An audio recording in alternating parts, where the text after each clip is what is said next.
This is Denise from the Sioux Lookout Practice Consultant Team, and you're listening to the Practice.Support podcast, the one and only show that discusses new practice updates and revisits recently updated existing practice changes for ISC's Ontario region. A can't-miss educational series for Northern nurses who love to stay on top of educational updates. Coming to you with respect to the different traditional Indigenous territories of Turtle Island that this podcast may find you. Hello everyone. Today we have Jamie Oliver, a practice advisor of public health for FNIB OR, supporting communities in the southern region. Previous to this role and for the last 2 years, she supported the immunization file as an acting practice consultant with the immunization file for FNIB OR. Prior to this, she worked as a public health nurse for both Wellington Dufferin Public Health and Toronto Public Health. She has over 17 years of experience in the immunization field. Thank you for being with us, Jamie. Thank you so much for having me today, Denise. I'm super happy to be able to chat with you. What exciting immunization news do you have to share with us today?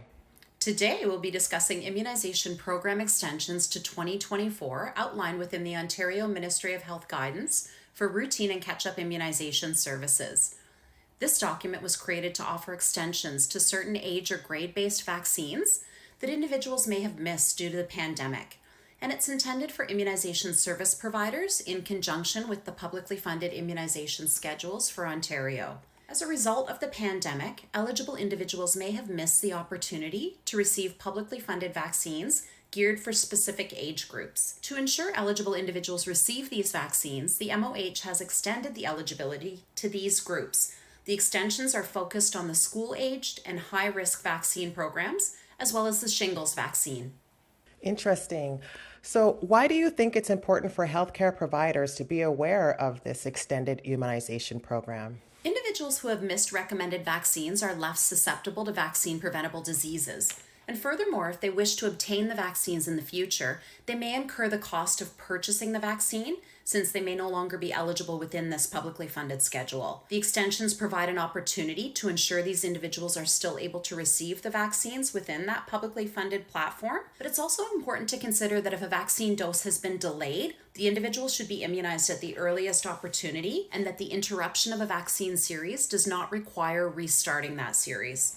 This sounds like a great program to help healthcare providers catch up on vaccine for clients who may have missed their vaccines during the pandemic. Jamie, what vaccines are included in this immunization program, and what are some of the eligibility criteria? Well, first we have the HPV-9 vaccine, which is publicly funded for all individuals currently in grades 7 to 12 through the school-based immunization program.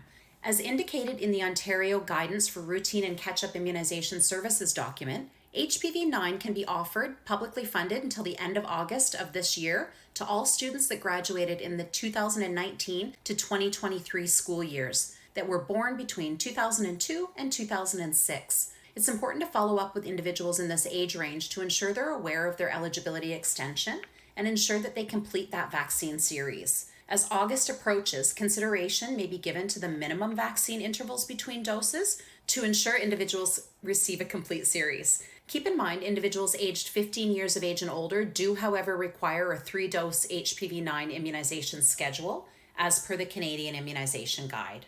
Individuals between 65 and 70 years of age are eligible for the shingles vaccine within the publicly funded schedule.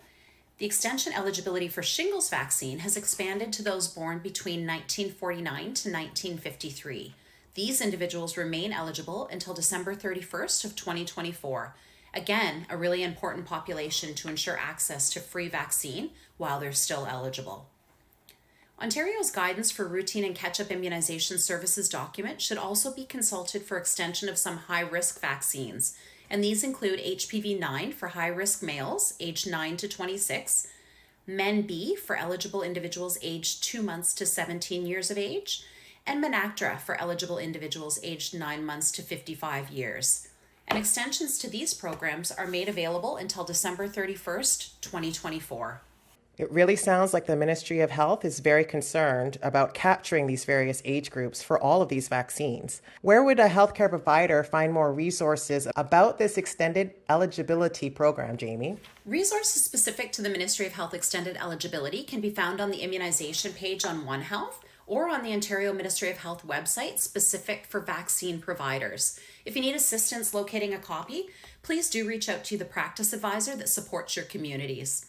Wonderful. It's always nice to know where to get great resources.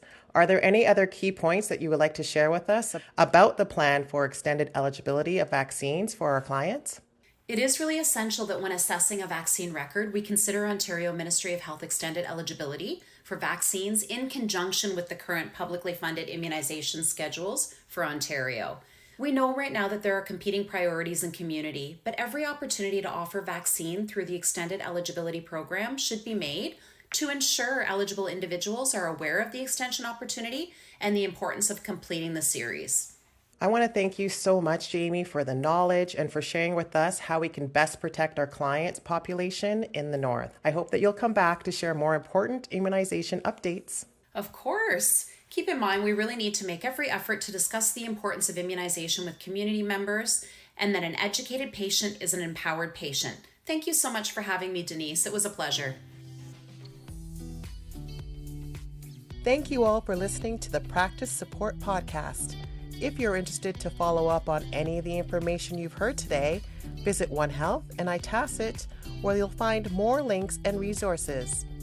Don't forget to find and follow us on our Instagram, Facebook, and our YouTube channel at SLKT.Nursing.Practice.Support for more practice updates. And as always, if you have any questions, please reach out to us, the Nurse Practice Consultant Team, Education Practice Advisors, or your manager.